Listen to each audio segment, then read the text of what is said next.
Okay, guys, second part of this is going to be cover three, or a new part, depends when you watch it. We call it amigos, three mice. These are the blitzes we'll be going out of hatchet, 3 or 4 man pressures to start with. We talk about the read keys, basic rules, bubble wheel rules. Okay, so over here, Mace, all right, a couple terminology you need to understand. When we say cover three, that means we have 3 deep on the defensive end. The corner, the safety, and the corner is all 1/3, deep third. The flats are over here on the outside near the sidelines. The hook to curl is a hook or curl, whatever you guys want to call it. That would be taken up by the will. These are all the zones these guys are going to be responsible. The Bandit has flat, Frank has flat, and then the Mike has the hole. Okay? Now, as you will see, these rules will change based on the defensive play that we call. Also, what will change once we get better, when I say 1/7 by the corners, okay, I mean 1 yard outside, 7 yards off the ball. But that can also change based on specifics. So that is just a guideline to start us with, okay? So here we go. Who are we reading? Okay, the linebackers are all run first players.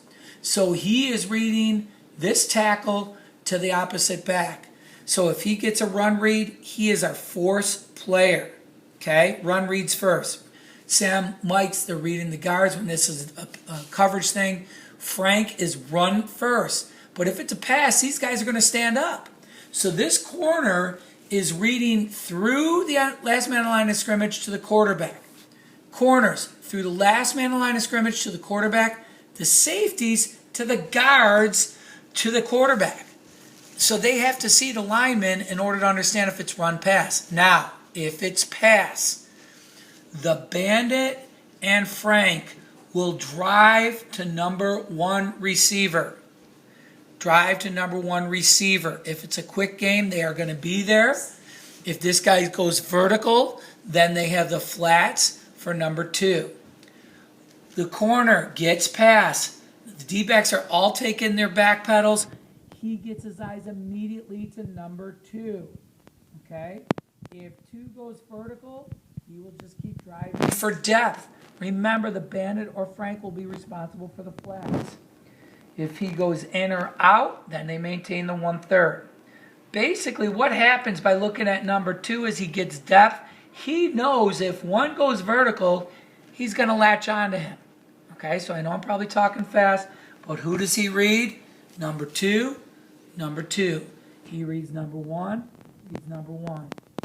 The Sam and the Will read number 2 to 3. Okay? If he goes out, then they look for the 1 coming in here or leverage on the 3. 2.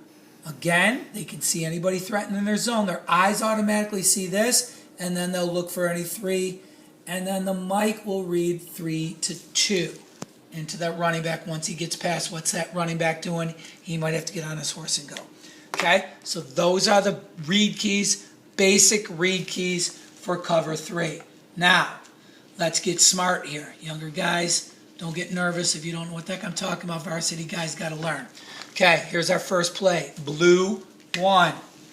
Blue 1. Let's get a different color on here. So the D linemen are going away from blue. Blue. Here comes the Bandit. So let's see how this changes. If the Sam knows that he's losing the Bandit, guess who's got flats?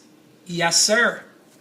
Over here, it's flats, hook to curl, and now Mike is working hook to curl, and we left our hole open. Okay? So where's his eyes are going? His eyes are going to 1 to 2, 2 to 3, and then nothing changes over here. Okay, so that's a blue 1 in cover 3. How are we doing for time, Mace? We are at about 4 minutes and 30 seconds. Good. Okay, so red 2 cross. Okay, and we're just going to see. I usually am better organizing this. Sorry, guys. See how fast I can write this up. Okay, so red 2 cross. Okay, red. Okay, notice if you look back, I got these labeled. They should be correctly. The jack and everything's the same. Bandit goes with the Will. Okay, so red 2 cross, these 2 dudes, these 2, and we're crossing up this alignment here. So red 2, who does it affect in coverage? Nobody. Safety, corner, and it. The only guy it's gonna affect is 2 to 3, which between and hatchet, we're not giving up that much. That's the red 2 cross. All right, last one I'll quickly drop. I got you, Mace. I got a couple things I want to make sure we go over here. Okay, last one is outshoot, and I don't think an outshoot is going to create any trouble at all. All right, so outshoot will be a little bit different.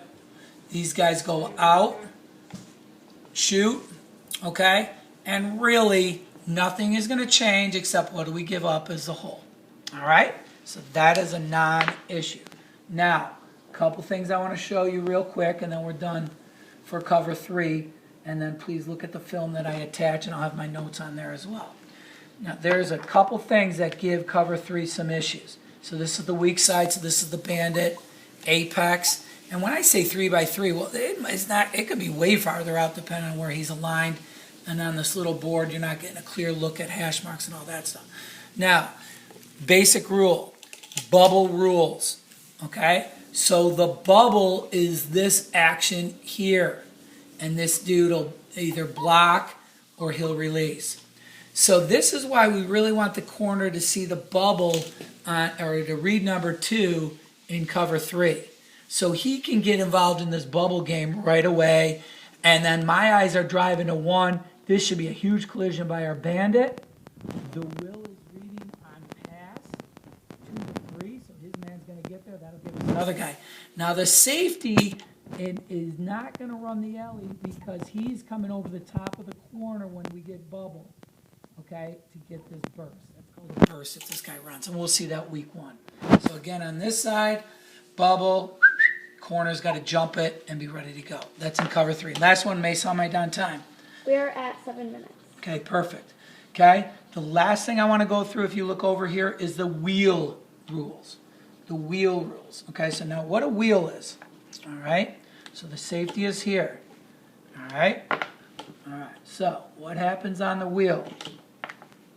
Watch our rules. Okay, this kid will come vertical, okay, and either run a post, or sometimes they'll run a curl, or something cute like that. All right, so if I'm reading number 1, right, and he disappears vertically, the corner's going to pick him up. So I should have leverage on number who? 2.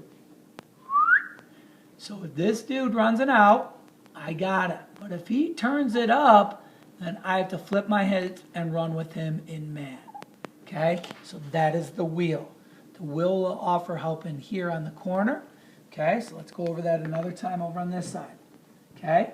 This time it's the Frank. And sometimes it's a tough matchup, believe you me. Okay, we're getting this action here. He runs an out, and then this is called a wheel. And we got the same play in ours.